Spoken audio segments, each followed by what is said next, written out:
Welcome back to another episode of the Hooligans Pitch, episode 126. Chad, El Champion. Campione, campione. I think we're just going to clap for the entire hour here. Absolutely. So Everyone, tune in, if you're listening, listen up. Keep clapping. Man, this is great. For the first time in Hooligans Pitch history, Arsenal did it. And I got Ollie here very excited about the clapping. Yeah, I figured that was going to happen. He's just excited too. Come here. He's a real gooner over there, we know. Do you have a toast? In fact, I do have a little toast. This wasn't pre-planned. The keen-eyed viewers will notice this says, pairs well with me, my bridesmaid. Okay. I was going to cross this out, but then I thought, so often the quote was thrown around that Arsenal was always the bridesmaid, never the bride. Mm-hmm, right? Mm-hmm. And here they are, the bride. As the fan, I feel like the bridesmaid. So here we are. It all worked out as it should. Proud of you. This was not really planned even on my end. It just kind of fell into place. So it feels right. It's fate, man. It's fate. Well, I'm going to crack a Modelo in a red koozie. Beautiful. Again, I'm rocking my Arsenal kit that I wear maybe once or twice a year. I'm not going to lie. It felt weird putting this on. It doesn't feel good. But it is I'm one doing of my it. faves, though. It's one of the best kits they've ever had. The purple and red. What is it? It's like 2011, 2010, around there. It's an oldie. Yeah, probably. I know Arteta was on the team. Santi Carzola. No. Okay. Laurent Koscielny. Yes. That was a throwback. It's been 22 years. Look, I've followed Arsenal for I think like 15 years, pretty closely. So I've seen some shit, It's been rough out there for some years. Got through the Mustafi times, Poof. Unai Emery, COVID era. That was some crazy times. There was a lot of wacky stuff going on. But yeah, Arteta came in. Like I've said before, this took longer than probably expected, but he did more for the club than just the on-field performances, and kind of turned everything around. And I think got the fan base really behind the club after a strong turn from the Wenger eras, where it's kind of ended with already some division of like he stayed too long, and then Unai Emery was like, it was a follow-up that was just never going to be successful regardless of who it was. So Arteta, this squad, 22 years, first of my supporting time. Thank you for this. Cheers. Cheers, brother. Congrats. Here we go. Hey, we're back to back now. Back to back. That's it. Biggest question, was it worth it? All those troubling times, sticking around, being as loyal as you could. I think so. I mean, it's like I always say for any team where it's like, you don't know if you got the right manager. I think if you can see the vision and see progress being made on the field or just squad builds, like, you got to stick around. You got to see it through. Of course, there's some exceptions in there, but Arteta, I think, had that drive, and I think honestly the all or nothing season coming out like so early into his tenure, I think was, I don't know if necessarily planned to play out this way, but I think a good thing in the end, because you saw how like kind of crazy he was for managing and like getting this team to connect and operate as a singular team, and he tried to like instill with the fans and the players and everything. And I mean, there was a lot of low points or frustrating times, but happy to be on the ride. And I think you got to go through some of those valleys to really hit the peak and enjoy the peak. So I'm here for it. It's nice to be on this end for once. You know, you'll look back at all those second place years 6 years down the road, and you'll be like, wow, we had it good back then, didn't we? That's And the thing. you don't take these years for granted. I mean, I'm about to go through Yeah. this internal crisis of our future here, right? And you are set up for the future. I feel like your fandom right now was me 5 years ago. It was like, Yeah. you're peaking, right? This is the peak. Yeah. This is what you wanted. You're gonna ride this peak out for as many years as you can. I'm gonna say like it's gonna be 5 or 6 years, I imagine.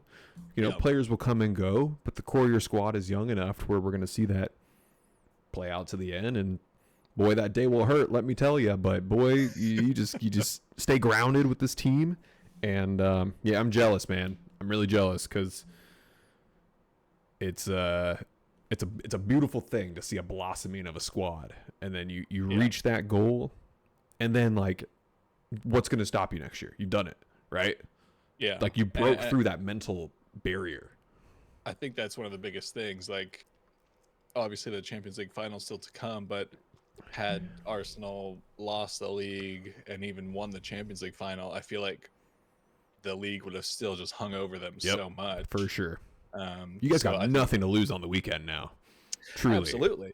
Like, if you're going to win one thing this season, it was the league, right? Especially after the multiple second place finishes. You know, in those seasons, a lot of time spent on top. Yep. And it just, that mental block, while I think probably players and staff didn't want to necessarily publicly acknowledge it, it was certainly there, right? Mm-hmm. Like, whether it is purely mental or, you know, just kind of plays a physical toll towards that last run in the season of like, here's that mental game, but then also like physically, like, oh, maybe you are just more aware of feeling tired or, you know, feeling that little niggle here and there more. But yeah, I mean, look, they had that loss to Man City. And again, that was a better performance than the loss in the Carabao Cup final. And For sure. from then on, it's just been straight wins where, you know, easily, I mean, all the media basically wrote Arsenal off as done, right? For them to be able to kind of silence that and push forward, and, you know, yeah, it's a 7-point difference in the end. Look, had it not been decided already, I think a different City team would have faced Villa at the weekend. Absolutely. So No not doubt looking about like that. I don't really care too much about that. But in the history books, you know, it's a 7-point gap. Right. And yeah, I think was a giant hurdle.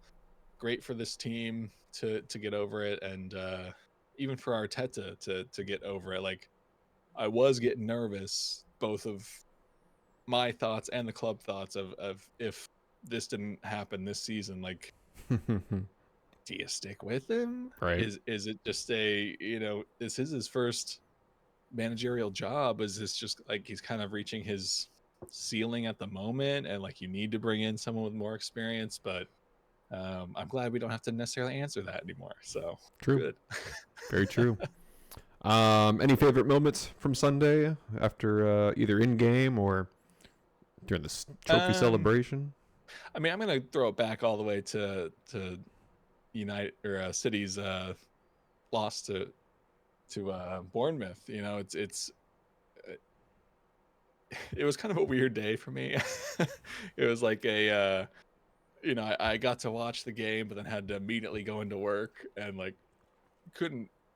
No one there watches. Sure. No one there supports Arsenal or you know, follows the league. So like I didn't really have anyone to talk to. But like, you know, when people say like, "Oh, I was buzzing," like I was buzzing, and like I had a great day at work purely because of that result, and Nice. you know, winning the league because of it. And it's just been a fun week. Like, so many of my social feeds have just become a different assortment of like Arsenal fan point of views of like result and ensuing party at the Emirates, or like player perspectives, both on field and in the locker room and afterwards. And then you get this like video of Saka and Rice and Eze showing up at the stadium at 5 a.m. after their night out and like running into fans. And it's just been like a constant flow of like all these different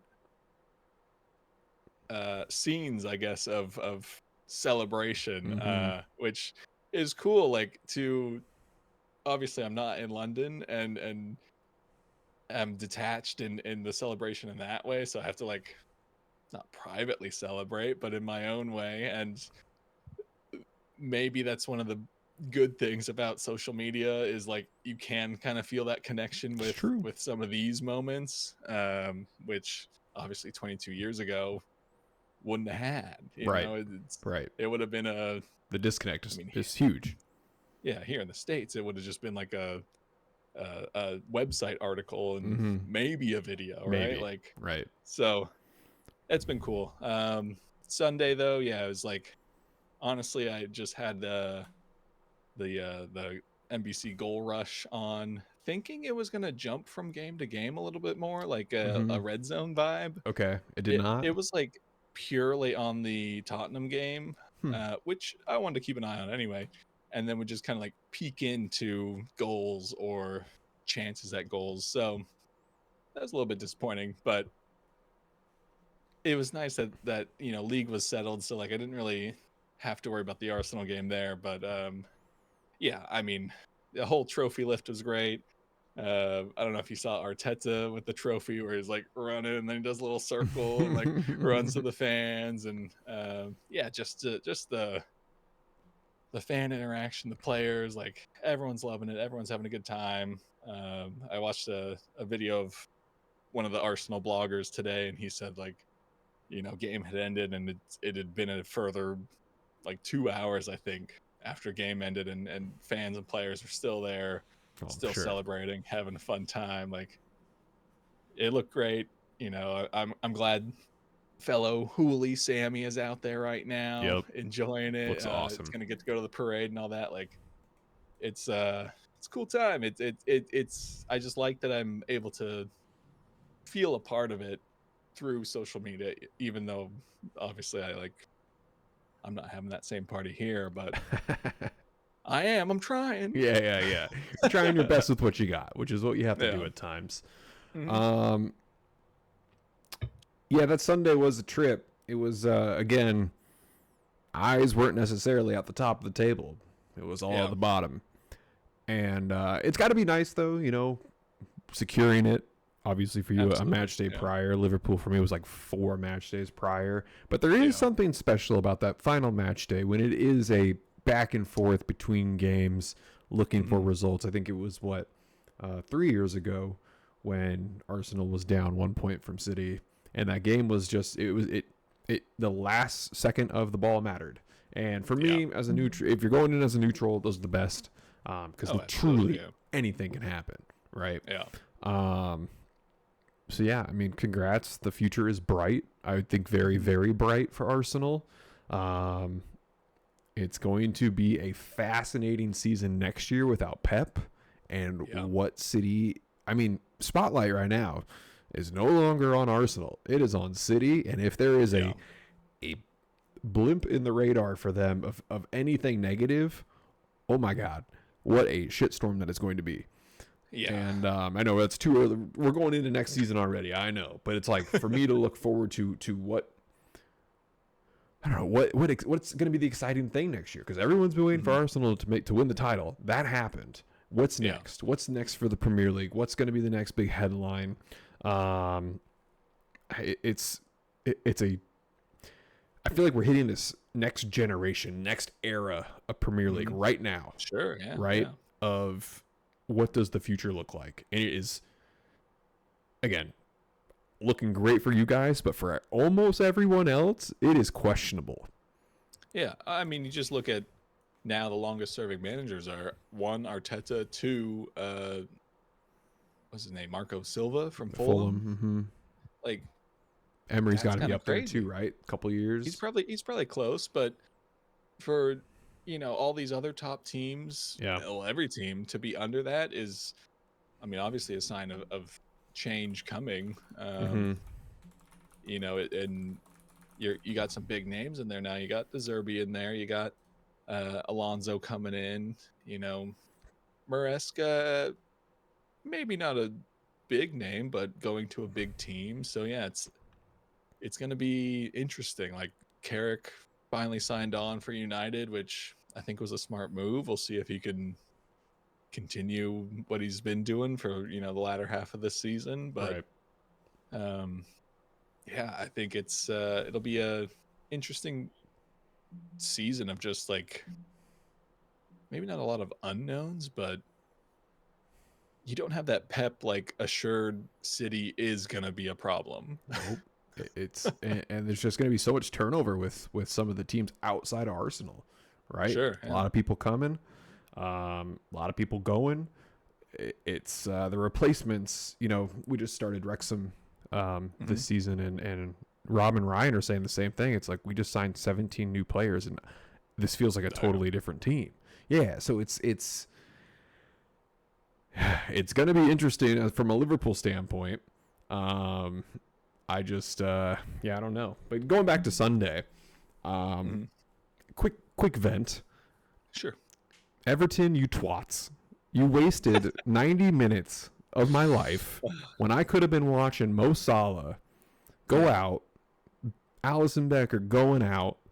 Yeah. Final day in the Prem for Liverpool. Even though I said I can't wait for this 90 minutes to be over, I chose Everton over watching my boys play their final game.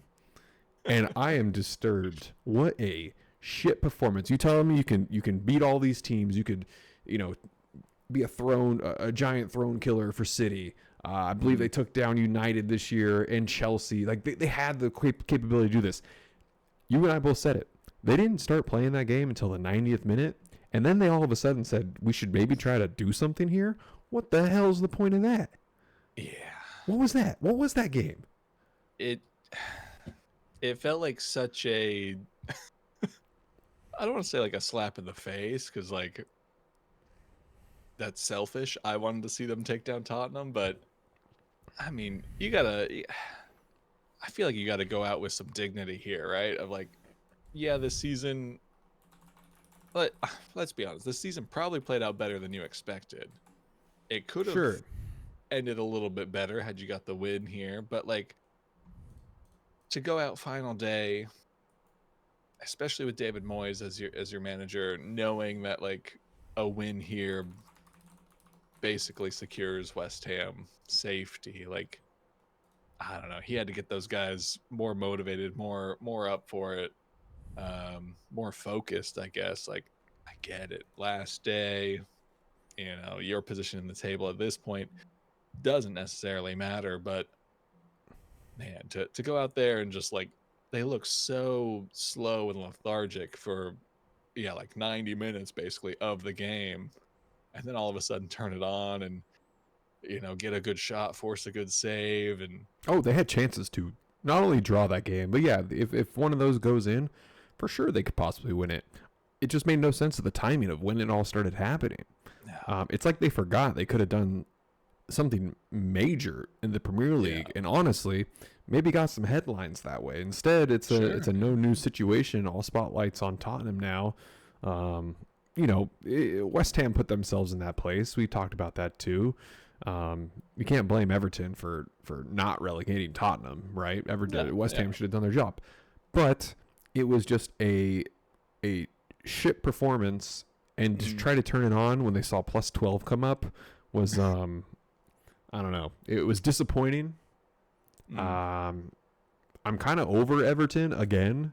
Like we talked about this last year. I mean, they were on my relegation list this year, and despite having a decent season, I don't find them to be playing attractive soccer. I don't find that team's aging out, right? Yeah, they're going to be in a rebuild mode really soon. This team is still on my hot list for relegation. So, and that's not just out of spite. it's I think a possibility for them. They seem to find a way. They seem to keep these clean sheets, but I just can't see that lasting forever.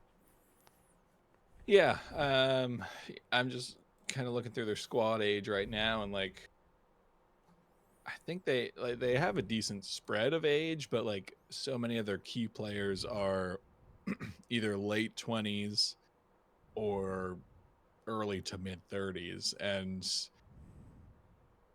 again, I think as this league kind of develops and progresses, speed is, I think, a little bit Oh, of a bigger factor, I was gonna right? say And they're gonna get left in the dust. yeah, we've seen Tarkowski and Keane at the back, and like as a pairing, I think they're good, but any team with speed, you just outrun them and you're good to go. And I don't think they can rely on that. And there's already talk of Branthwaite going to United or something last season, so I'm sure they'll be back again this season. It just they're kind of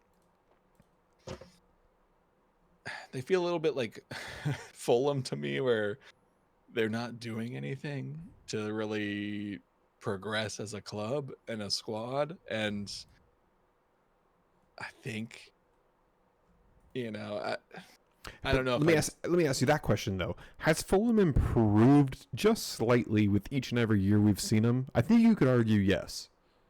Um, yeah, probably, Not but not in huge amounts, but no. they haven't. You go into Fulham and usually you're thinking this is going to be a tougher matchup than we thought. I think Mhm. with Everton now at this point, you can just see that them almost degrading in front of us. I mean, Yeah, I could change the story like this. Everton avoided relegation by 6 points. When you say yeah, that, pretty close. that raises your eyebrows. Like, oh, Yeah, you say absolutely. they're 13th or whatever. I think they were 13th in the Yeah, table. 13th. Yeah, Um, that doesn't look as bad, but the point value that stands out. yeah. I mean, even you look at their last 5 games: 3 losses, 2 draws. Like, this is a team that for a moment had a shot at getting back into Europe, and it just kind of the wheels kind of fell off, right? Like, you lost to Tottenham, you lost to Sunderland, Drew Palace, Drew City, thank you. Lost to West Ham. Crumbled against Liverpool. These You are had these that. are games, yeah, these are some of these games like you certainly should have won. Um yeah, I mean, I think for how tight this table has been all year, I think it's probably better for clubs to ignore the position and look at the points, because 13th sounds safe. 6 points from safety does not sound safe. Mm-hmm. So I think they got to make some moves. Look, if they can keep Grealish healthy, I think that's You can't good, bank on but that at this you point. can't bank He's on on it. the wrong Yeah. side of 30. Absolutely. Tarkowski's mid 30s, Keane mid 30s. Seamus Coleman, just please let that guy It's retire. done. He's He's late done. He did. 30s. It's over. What a send off. Go against Tottenham and Tottenham away, and Jeez. we'll see you later. Kind of a weird one in my eyes for that one, but that's all right. Yeah. Um, Yeah. I think that they're definitely one to keep an eye on next season. I don't imagine any any signings that are like too crazy. So if they're not careful, I think they're right there in that at least 17-18 battle all season. it's again, they will be on my short list for a hot seat for relegation. But anyway, that's my Sunday rant. Um, you know, Yeah. going back and forth with West Ham too, seeing West Ham playing football they wish they were playing a month ago. Kicking themselves for letting those games and not racking up points go by. Yeah. I feel for them, but we kind of said it back in November, December. West Ham's due for a rebuild because they've brought in all these names and nothing has clicked. So Yeah. it's not the worst time to have this happen to them because they were aging out. Mhm. If we go in and look at who was played 38 to we'll call it 38 to 30 games here. Most of those guys are over the age of 30. Callum Wilson, 34. Socek, 31. Bowen about to turn 30. You got Bissaka at 28. Mavropanos, 28. So everyone's right around that spot of like, is this your peak? Yeah. And it probably was. Hate to say it. It probably was. Yeah, I mean, it's a tough one to take, but I mean, you got to look at some of these games they lost or drew in, right? Like, a loss to Fulham before the new year was probably a mistake. Like, following that with a draw to Brighton, okay, but then following that with a 3-0 loss to Wolves, like, these are games you gotta get your points from. And like after that, they kind of found their form and turned it on, but I think it's a little bit too late. Yep. Because they had pretty rough last half of the year. Just in May, you went away to Brentford, hosted Arsenal, went away to Newcastle, hosted Leeds. Like, all of those are pretty tough games. Like, even though Newcastle hasn't been great this year, like, just going away to Newcastle is not an easy game for any team. So some big misses along the way. I'll be really interested to see where some of these players go. The commentators were saying like, oh, Jared Bowen is like so West Ham, he's gonna stay. I don't think so. I don't see it. I think any Premier League club comes for him and he'll at least talk to them. And For sure. Why would he not? It's quality. Yeah, he's 29. Do you want to end your career maybe in the Championship or give Premier League another go? I think he'd probably take the Premier League, right? I think he's looking to Champions League for sure. Yeah, and I think why not? He as we have seen running this fantasy league, he's been so consistent the past handful of years, and even us have overlooked him. I think probably because of the West Ham relation, but of course, he gets assists, he gets goals, he creates for his teams. I think as like player prices have continued to explode, and it's hard to find like a player that will like take your team to the next level. I think these Bowen-esque players where they're just consistent and good and can produce week in and week out are probably the next move, right? Like, just stack those players. Maybe they don't play every week, but you can at least get them in or rotate with them. And yeah, I think anyone comes knocking for him, I think he's probably talking to him. I mean, Liverpool was in the reports of looking at Bowen, but I think with the rumors of the signings that we're possibly picking up, we're going much younger.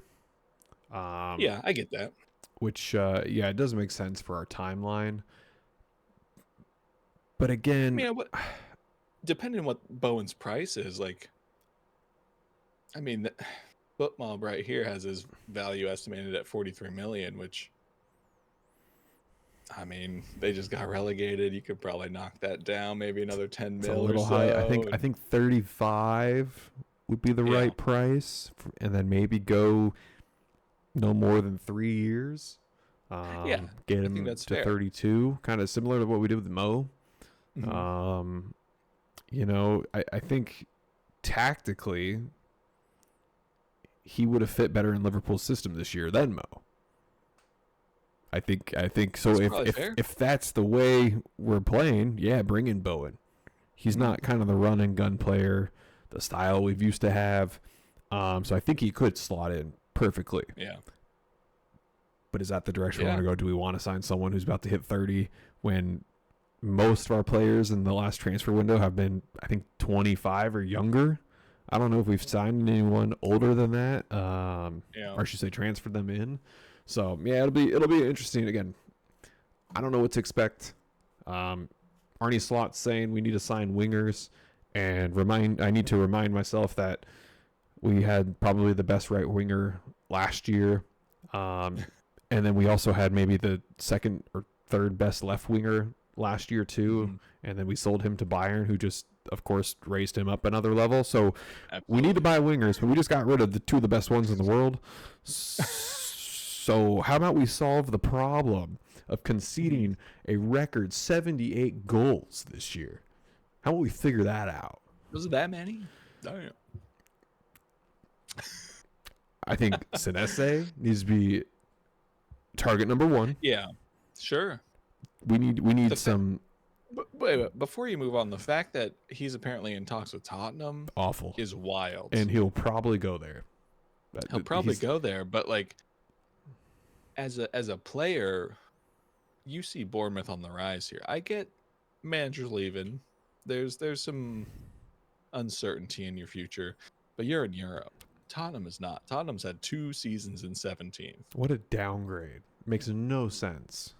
I, I don't know like where his talks are, if he's signed anything or what, but like I think you at least give it another year, if not go to a other European league team, you know. But yeah, I think he'd be great at Liverpool. I'm throwing a shout out for Munoz going to Liverpool. I think he could be a nice Is he a maybe free not agent? Trent replacement. No, but look, Palace is down at 15th. That's lower than 12th where they normally sit, by the True. way. So, it's you could probably convince him to come over. I think he'd be great. He's done it, at least a couple of years in a row now of being that good attacking fullback, but also pretty solid defensively. I know Connor Bradley is looking good too, but like I think just some I think other than wingers, you just need defensive cover really. Like that's the first signings we need to see for Liverpool. Yeah, I mean, Frimpong is not a right back, so No. not having Connor Bradley for a chunk of the season and trying to just figure out what to do back there, that was rough. I mean, Virgil's another year older. Cannot say very up and down, right? I expect Liverpool will re-sign him, Yeah. but that doesn't mean we can't use more center back depth. I mean, we have Oh, Leone absolutely. too, who we lost Haven't even seen day really, one. Yeah. Yeah. So, there's definitely some question marks there. I personally get Tyreek Mitchell in the squad too. Give Kirkez some more backup. Andy Robinson likely going to Tottenham. Yeah. Good for him for staying in the Prem. I don't imagine he'll play a ton there. No, I wouldn't think so. But yeah, that one kind of hurts to see him go. It would have been sick to see him go to Hull and like Yeah. go full circle. I'm kind of That would've shocked. been fun. It probably didn't happen just because of the timing of Hull coming up and the talks, the advanced talks with Tottenham. But yeah, at least he'll get to play his old club. I think that's kind of neat. He didn't get to do that at Liverpool, which was something that would have been cool to see. But he'll get to do it next year. I'm gonna throw, and this is probably out of the realm of possibility. Why not go for Nico Williams? Of course, would be amazing. Bring him home. Look, Come on I back. mean, he's been at Forest a couple years. Last year they overperformed, I think we can say. Sure. This year maybe underperformed, but again, I think a top club like Liverpool come in, ask for him. I think he'll talk. And I think he'd be a great addition. It's you just need that. You just need a better defensive selection, right? Like Kirkez has been good once he kind of like It was a lot figured better. out he figured out his role. He got a lot better. I think you bring in Nico Williams. That's two good cover options. So of course you got to play that balancing act and keep them both happy somehow. But that's what Slot and any manager will get paid the big bucks for. Of not only getting the team to perform but keeping everyone happy. So I think a Nico Williams. Okay, I'm going just dream backline signings now. Nico Williams, Munoz. Let's do shoot, who else we got? Take Branthwaite from Everton. He's not doing anything there. They're not doing anything with him. Perfect. So, and Senese too, right? If we make that happen. So Senese, that's the yeah. future. Let's Branthwaite, do it. Senese, Williams, and Munoz. And then you got Bradley and Kirkes to rotate with them. In That's a dream beautiful. scenario, Chad, I would be very... This is a FIFA manager squad mhm. we're talking about here. And then we figure out what to do at the top. I mean, I think Lewandowski, the top. I kind of want. Oh, Yeah, I said it. you're crazy. I think it makes sense. Like, just a 1 year, get them in, Yeah. provide Free some. agent. I know, it just makes... Oh, God. I've always wanted Lewandowski, and I know we're seeing the twilight of his career here, but Yeah. it just makes sense. We're not going to have to get TK for a while. Isaac, we're unsure, right? Yeah. But I just feel like Lewandowski can come in there and just... It's going to be simple with him. There's nothing crazy, but just score goals, which he's done for how many years now? But I think that's almost like exactly what the attack needs, right? Like with Verts and sometimes Szoboszlai and Ekitike when he was in, Gakpo. It's a lot of like, I think guys that want to be a little more intricate at times, Mm-hmm. maybe not take the easy pass, where like Lewandowski's always going to be ready for that easy pass, hit that ball with power and be good to go. So yeah, I mean, that's not, I said crazy, but it's not that crazy. It's pretty good. Hey, thanks for the great shout. I hope we just get, I don't want to say like recognizable players, but players with a history, a positive history at that. Yeah, Because we need to replace some all-time greats coming up real soon. sure. From our keepers to our left backs to our center backs and now our forwards. This is a new era of Liverpool we're entering, and we need management. We need the board. We need the finances to come in big here. And they did last year, right? It did. It didn't pan out the way it maybe should have, right? In an alternate universe, everyone stays healthy. Things click a lot faster than what we thought they should have. I mean, if we just went back to mid-September, top of the table after week 5, and Mo Salah isn't unhappy and Wirtz is figuring it out faster, way different season. So it's, I guess if I have anything to look forward to next year, it's this fantasy that you've just created for my team of what it could be. Yeah. Right? But it's one of those, I need to see it to believe it. And I mean, and we go from there. I feel like also the Lewandowski signing or something of that caliber isn't the craziest idea, because I think a lot of that money will be spent defensively and maybe midfield. Like they splashed a lot of cash on the attack last season, so I think the board will mostly feel fine with what's up there, or at least be hesitant to reinforce that. So if you go free agency, yes, you got to pay him a little bit more on the wage side for that, but I think that can probably still work out in your favor, especially if you just do like a 1-2 year contract, right? Like, could be great he's for the free locker room. agent. Could be great. You offer any free agent any sort of contract, they're at least picking up that phone and thinking about it. So if you lose a legend, you got to replace him with a legend. Sure, yeah. Perfect opportunity to do that. No one else. I don't know if you've seen the big free agent list going around right now. Yeah. There's some quality names in there, but as far as striker goes, and someone who's just like, we could just do for 1 year, yeah, Lewandowski. That was the best one. I mean, the Harry Wilson's on the list too. I think that could work out extremely well, but no one really like shocking where I was like, we need that. Yeah. Which is in a way a good thing, because then it means we might not be battling with other teams for players, but it's fascinating. Yeah, I mean, I think especially at the top end of the table, the free agency is often overlooked. Like, yes, these players are generally older and, maybe not hitting the same heights they used to, but like Lewandowski just did it at Barcelona for a couple of years. Like, Mm-hmm.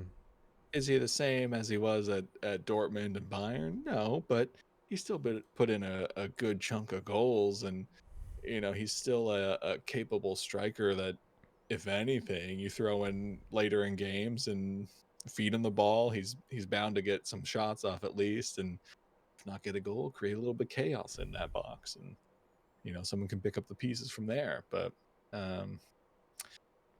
yeah, hopefully hopefully the board is looking at that too, and just Oh, what do you think of this one? Luka Modric for the vibes. whoa.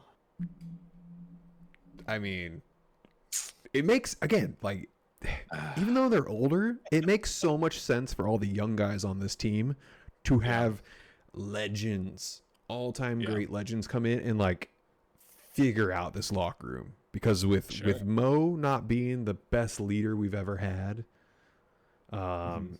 leaving, which was he a leader on the pitch? Sure, but probably wasn't the locker room leader, right? I think that was more left from Virgil to Szoboszlai, right? Guys who I think like to talk a little bit more louder spoken. Virgil's going to be gone soon. I think we need a little bit of a different type of culture setting. Who's going to be the one to take over from that? We don't really know, but I do think guys like Modric and Lewandowski can come in there and help facilitate, I guess, this rebranding we're having of a locker room, right? Because it's shifting, it's going fast, and that was another interesting one that someone brought up, and I was like, that'd be really cool. That'd be a really cool signing. I think that'd be good too. Just like, while him and Szoboszlai are not like exactly the same player, they do kind of operate in that same way of like being a crazy, relentless runner box to box, but then having that creativity, having that like free kick in their pocket. And if he can learn some stuff from Modric or just get some advice, like that could take him to the next level too. For sure. So those are the few I want. It's fun. I don't expect it in any way, but it would be sick. I'd be all over a Modric jersey if it comes through. Sure, yeah. So yeah, I mean, the short list of free agents this year, you could make a squad and win a quadruple with it 5 years ago. Yeah, it's pretty incredible who's on it. I'd like this, like, obviously, Liverpool, any top team to take someone from there if it helps, but like, I'm looking at like a Sunderland or Bournemouth now, where you're in Europe for the first time or the first time in a long time. Right. You need some experience anyway. You bring in some of those free agent like legends or like just under legend status. That could be sick for them too. Yeah, when do we get officially start seeing signings? Is it going to be post World Cup or can it be now-ish? I want to say it starts like July, but I think people will make deals and that's just not official. But sure, maybe. I mean, a lot of it will wait till after the World Cup because someone's gonna pop off in that World Cup and go for way more money than they should, and it's the James effect. Don't know who it's gonna be, but we'll see. Opens June 15th, so 2 days after the World Cup begins. So you have the entire World Cup. Yeah. All right. Figures. Shall we get into our not so early but really early 2026 2027 EPL predictions? Sure. Yeah. All right. Let me jump over to my table. Oh, we can't even see next year's yet. No, that's okay. I'm looking for my promoted teams here.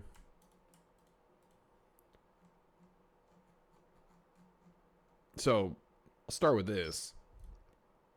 Are we going to see a relegated team stay up? Coventry, Ipswich, and Hull City all coming up. been a while for some of these teams, but also it's been a couple Mhm. years too for the top ones coming in. I think these relegated teams are going to be in for a tough one. Yeah. I don't. I think they'd have to be pretty surprising or have a crazy hot start. It's not like Sunderland where I think the as soon as Sunderland came in, I think people were really feeling like they were going to stick around. They made some really good signings. The culture was very much there and positive. So for Mhm. them to, what was Sunderland sitting like 6 after 2 months or something? It Yeah, it something like that. it it, it proved that one, they were going to stay obviously because of where they were in the table, but Mhm. it showed if a financial team can back them, and get decent players in the squad, they can stay up. Now these three teams coming up, will they make the transfers that are needed for Premier League quality players and taking them from West Ham's, right? Are they going to try to get those Yeah. guys to keep them up, or are they going to stick with everyone who made them glue to get this spot, right? It's a tough ask. Yeah. Obviously we don't know much about them. No, yeah. Uh, Again, yeah, not knowing much, like just looking at the championship table, Coventry ends on 95 points, a whole 11 points ahead of Ipswich. Um, I feel like that's a pretty good return for the season. They might be the one, but I'd throw I'd throw like an outside shout to Ipswich because they were just up in the Premier League. So they maybe will have that understanding of what they might need to stay. Yep. I don't, yeah, it's hard to say because yeah, we don't really know too much about what they are about. Well, I But think Hull's going to get rocked. yeah, I think Hull will be an uphill battle the whole season.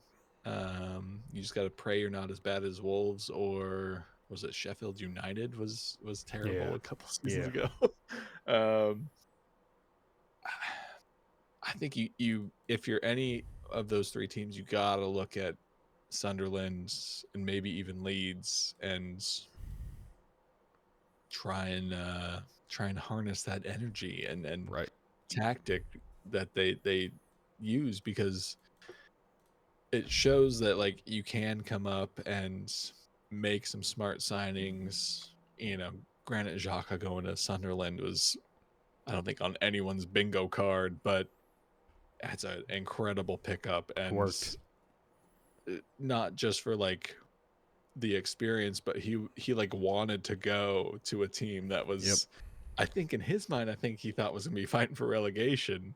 Uh, but obviously they spent most of the entire season actually not fighting for relegation. So I think it's, if they can make some smart signings, um, They got to convince players. They got to convince some top you got quality it. players to come in there. Probably from abroad. I don't Mhm. think you're going to have much pull in England. Again, West Ham is probably going to be your go-to. That free agent list for those teams is going to be, you know, looked at a Lewandowski come to lot. But Coventry. yeah, how are you going to convince those guys, right, to come Yeah, out there and score goals yeah. on a cold Tuesday night? Stoke No, City did yeah, it. Stoke did it back in the day, that's right? fair. Yeah.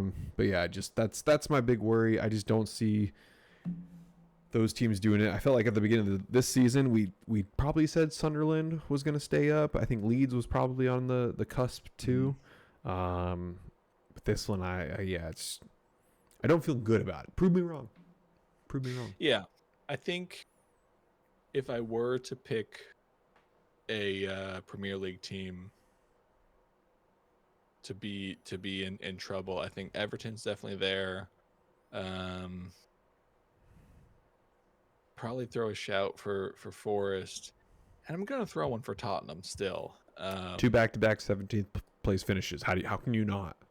Yeah, like obviously they'll make some signings, they'll sell some players,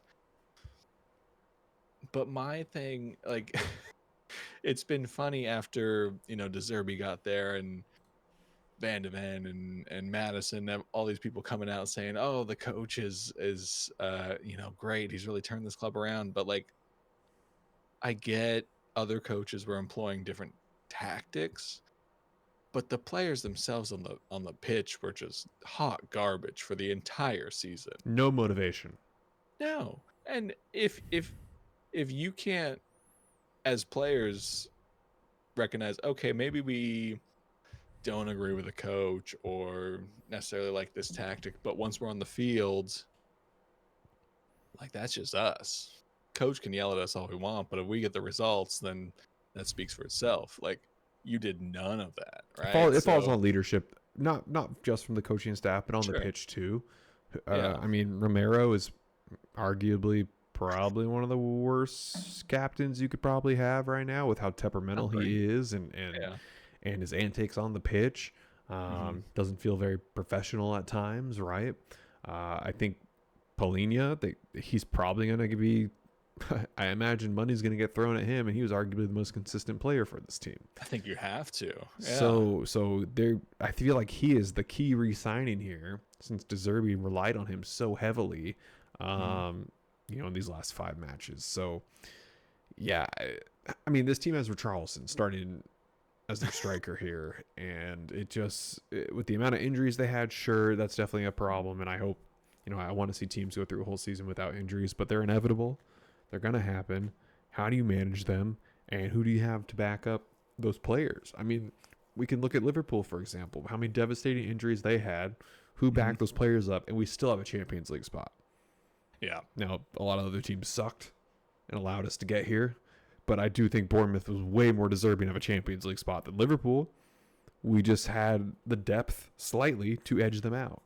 And thank God for a hot start. I'll never forget about that. If we didn't have that hot start in the beginning, there's no way. I mean, we're finishing mid-table. Yeah, I mean, and that's the thing, is like, the issues in Tottenham run pretty deep. I think De Zerbi, for now, is a smart signing, but I think in the last few clubs he's been at, he hasn't lasted more than 2 years, because he gets fed up with ownership or the board or transfers or whatever, right? So, Tottenham, while not under the same director of football as it has been in the past, I think they're going to be much more cautious in what they do in the transfer market. Like, I think they will sell some players. I think they will bring in some players, but I don't think you're necessarily bringing in. I don't think that they're going to throw everything that De Zerbi wants at him, right? Like, he's going to have basically the same squad. So, yes, I think he can get more out of them than Thomas Frank or Igor Tudor did, but it's still a question mark. It's still basically, like I said, like, don't even aim for Europe next season. Just aim for stability and surviving in the Premier League. Like, don't be on the final day praying everything goes your way. No, yeah. For once. For the last, like, I mean, and that's the thing, is like, if this was a one-off, okay, but 2 years in a row, yeah, you won Europa League last year, but like, I don't think I care about that. I think I care about 2 17th place finishes, and yes, last year was a more secure 17th place finish, but that's just because the bottom 3 were worse. You were very nearly out had Everton wanted to play. Shocking. Different alternative universe. They are 1,000% relegated, and in a way, it's a good thing. We all still get to use Tottenham as a talking point, and sure, yeah. We could just do this exact same thing again next year, which would not surprise any of us at this point. Yeah. So it's good content for us, but absolutely, for the sake of the game, they definitely have the finances to figure this out. It sounds like they have the convincing power if they're going to get Senese for, a bargain. Um, can they put that all to work? Don't know. Time will tell. Yeah. Yeah, I don't know. I mean,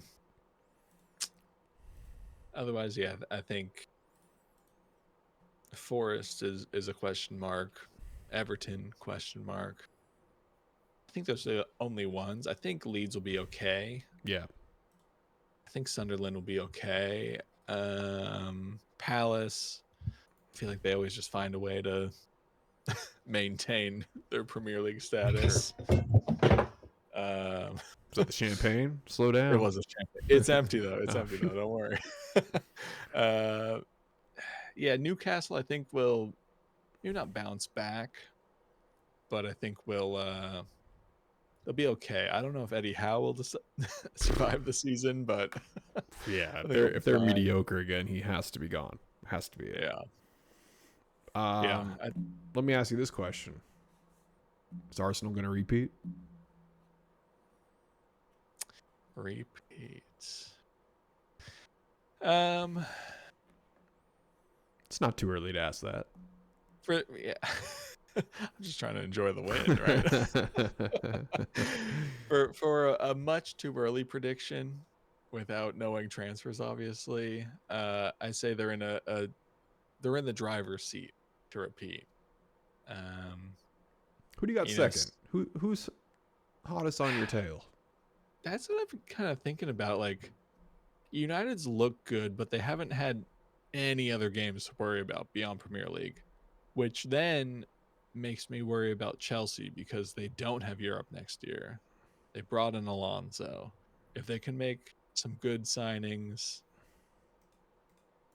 and subscribe to his tactics better than Madrid did, you only have to focus on Premier League basically for the whole season. I think you could be a threat. Um, Liverpool's a big question mark. We just didn't really ever see the real Liverpool team that they could field this year, you know? I think they're definitely up there. City obviously could be up there. But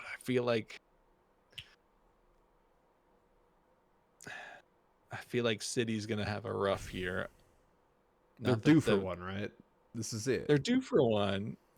They obviously still have good players and they'll bring in more players because they got just oil money to do it. But I think no longer having Pep there, even though Maresca was like a Pep disciple, he's not Pep. He doesn't have that same aura and Mm-hmm.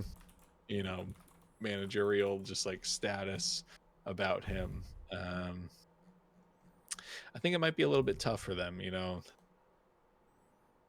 I think anytime a long-serving manager leaves the club, it gets rough. Like obviously, Slot after Klopp was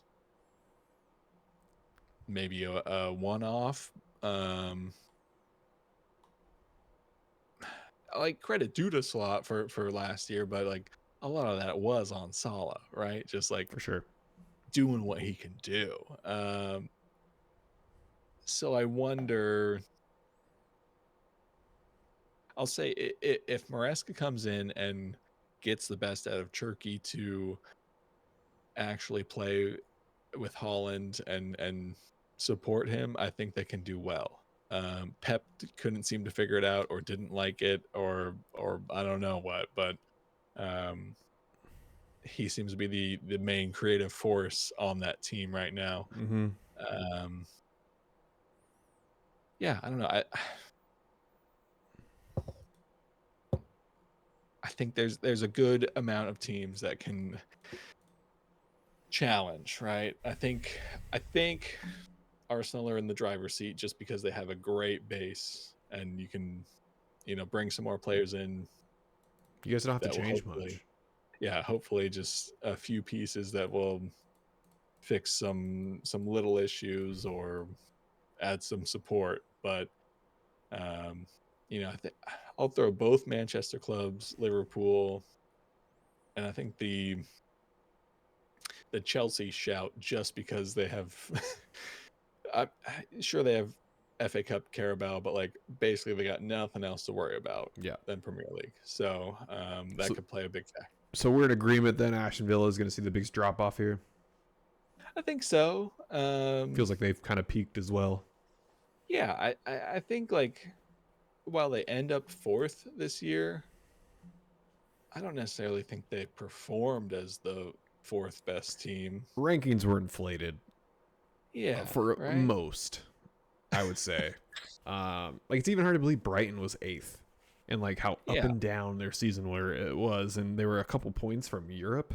Hmm. It's crazy. It's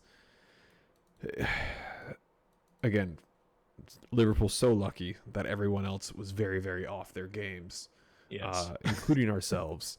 But yeah, I would argue Arsenal, City, and United were probably the 3 most consistent. Mhm. I think for me, I think Arsenal. It's hard to say Arsenal won't go back to back, just because they are the champions, and Yeah. obviously they were the best team this year.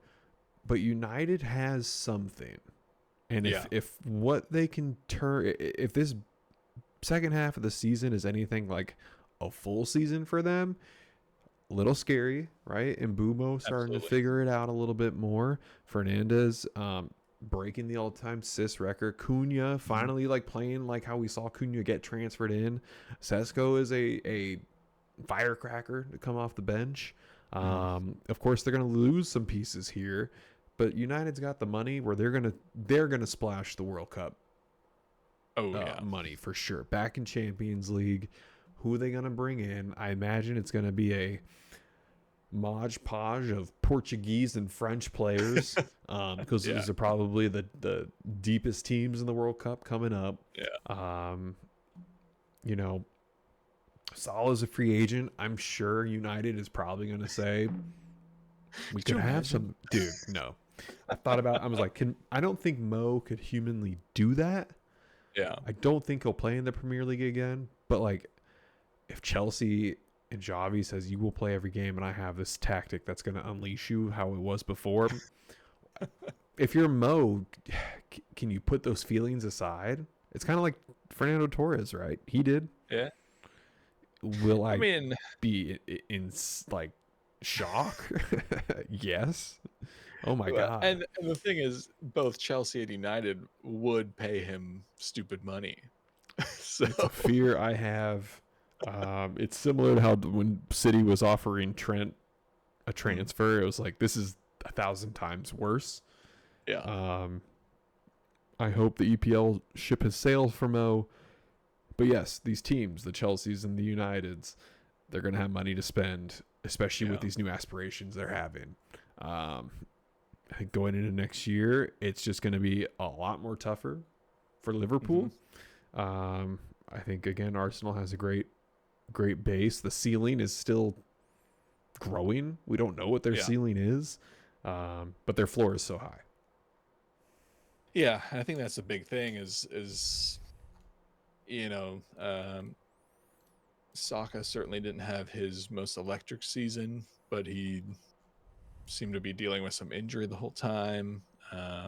There's, handful of other key injuries throughout the season that probably stole some points from this team. I think yeah, if Arsenal can be smart in some of their recruitment and their outgoings, I think you're at, if not winning next season, you're again still up there in that top 2, 3 sector. It's just now that there's just so much unknown now. Like Mm-hmm. City could be good because they still have some good players, Of course. or they can fall off. And when Arteta took over, it was what 2 seasons of eighth place, and um, I think that was similar when Klopp arrived at Liverpool. It was a season or two of good but not great finishes, and then it flourished. So I don't know. I think if you're Arsenal, you take advantage of where you're at, the status you have, especially if you go win Champions League. You're top of the top basically there. So you can basically attract anyone. You just got to do it smartly. Stay grounded, my friend. It's hard to come back to earth after the celebrations y'all had on the weekend, but it's crazy. There's still one more game to play. Definitely feels like the season's over, but well, 2 more actually. Crystal Palace got their Conference League final on Wednesday, I think. oh, okay. No. All right. It could be English sweep of Europe. Will be cool. So And then we got to rethink, like, jeez. do these conferences and these tournaments really mean anything if we're sending our 15th place team in there to win it? It's a bit of a shocker. All right, well, we hit our hour mark. I'm out of words. Congrats again. Mhm. If you got anything more to say, let it rip. Not really. No, I mean, I've just been enjoying it. You know, it's taken 22 years. It's been, the entire time that I've supported. So trying to take it all in. Because, well, we just said that Arsenal might be set up best to repeat. Doesn't mean it'll happen. And it could be another 22 years. So I hope not. But it's been fun for this, week. And I think now that it's trophy is handed over, it's official. I think this whole week is just going to be good vibes and celebration into the Champions League final, which I think is going to be a good game. Like basically best defense versus maybe not best offense, but one of the very best offense in Europe. So it's cool. It's a fun place to be. I'm looking forward to it. I'm just enjoying it. Enjoy it, Chad, and soak it in. Live every day like it's your last. That's it. I think just don't get your ass kicked by PSG, and this will all be okay. Absolutely. Yeah. Right. If you do, though, boy, the world will be talking. Though, we won the Premier League. So. Worst team to win the league. You'll never sing that. That's it. Someone's got to do it. Someone's got to win it. This was your time. All right, Chad. Pleasure talking with you. Always. We'll catch back up next weekend after Champions League final. All right, with that, Hooligans Pitch. We're out. Peace.